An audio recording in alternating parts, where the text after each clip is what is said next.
One newspaper called it the Devil Cloud, one of 7 tornadoes ripping across eastern Nebraska on March 23, 1913, Easter Sunday. By nightfall, these tornadoes left paths of death and destruction never seen before or since in the state.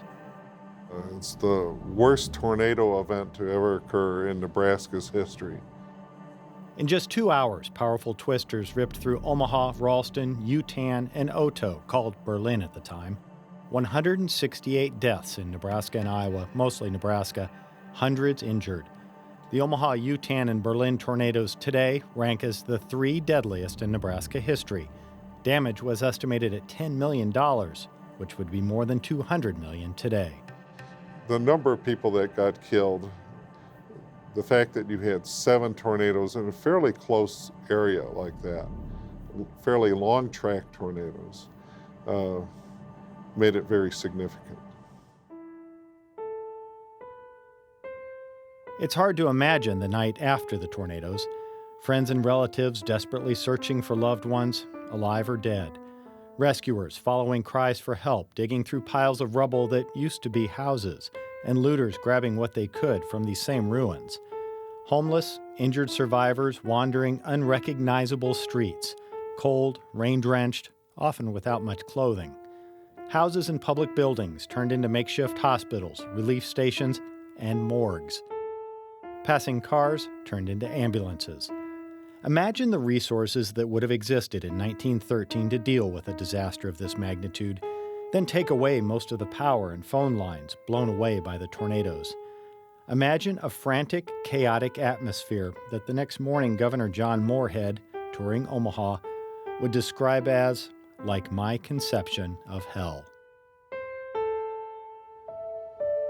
Help quickly arrived for Omaha and other stricken communities. Special trains, buggies, and cars brought doctors and nurses from near and far, including this large group from Des Moines. In Omaha, soldiers, state militia from throughout Nebraska, arrived to help restore order. 6 temporary relief stations were set up in the hardest hit areas of the city. They were cooking meals and feeding those in their care.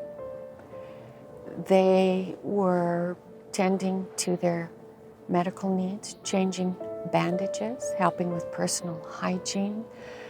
They were trying to find out the names of these people and where they lived. Omaha's auditorium became a central relief station, serving free meals of soup, bread, and coffee, also serving as a dormitory for the homeless and a storage depot for supplies. There was an outpouring of support, donations of money and items of all kinds. Omaha received outside aid from Studebaker Automobiles, International Harvester. Money came from Regina, Saskatchewan, Canada, and also money from Johnstown, Pennsylvania, because Omaha had donated money and supplies after their flood in 1889. Different groups held fundraising events, concerts, and other benefits. Local newspapers helped generate support and ran long lists of donors and donations. Contributions as small as 50 cents or a pillowcase were recognized.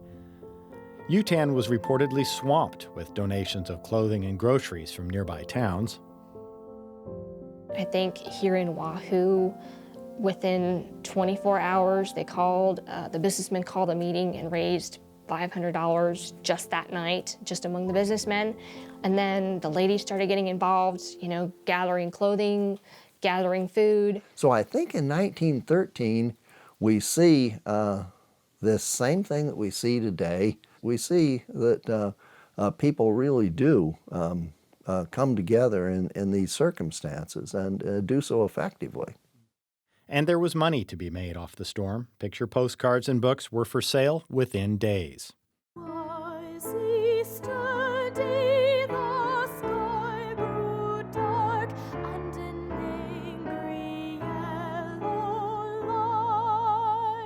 Maybe the most unusual for-profit account of the storm came in the form of a song.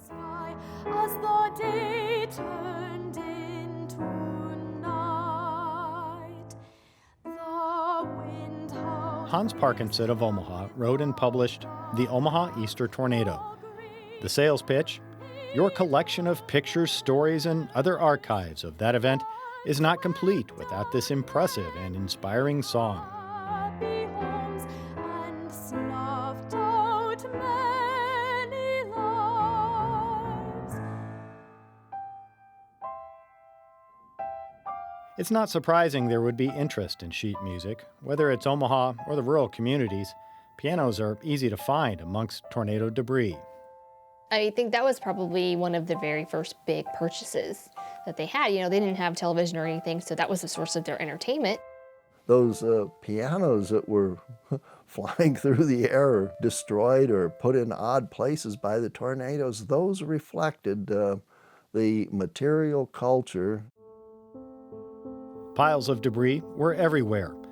Omaha designated the weekend of April 4th and 5th, 2 weeks after the tornado, for cleanup. In a seemingly remarkable effort, 5,000 volunteers were organized into groups and assigned to work in different areas of the tornado zone. Each was led by a contractor or someone else accustomed to directing the operations of large gangs of men. There were school children that were out helping with the recovery effort. There were Creighton medical and dental students who were out helping with the recovery effort. Men and women started at 7 a.m. Saturday, clearing rubbish, raking lawns, and piling up twisted, splintered furniture. One newspaper noted, side by side in the debris, the millionaire worked with his bankrupt brother. The effort was so successful, the majority of the work was done after the first day.